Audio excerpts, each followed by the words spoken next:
am na bàkkaar boo xamante ne bàkkaar bu mag la. julli du tax yàlla baal la ko, woor du tax yàlla baal la ko, saraxe du tax yàlla baal la ko. allahu akbar. loolu moom ban bàkkaar la war a doon?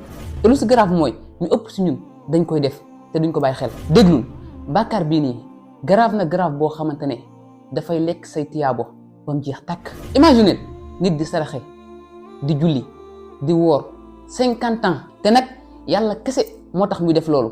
après mu ñëw yomal qiyaam du gis benn tiyaabo te lenn kese moo ko waral muy bàkkaar bii nii muy def.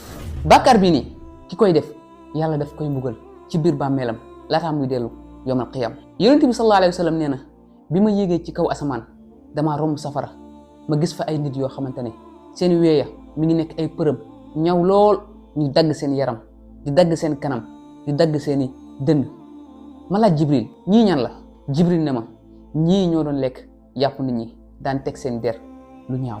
jëwkat yi subhanallah, jëw nga xamante ne néew na ñu ko dul def léegi ci jamono ji. jël lu ñaaw teg ko ci deru jàmbur, yëgul xamul, nga toog foo xamante ne moom nekk fa ngay teg dara ci deram. allahu akbar.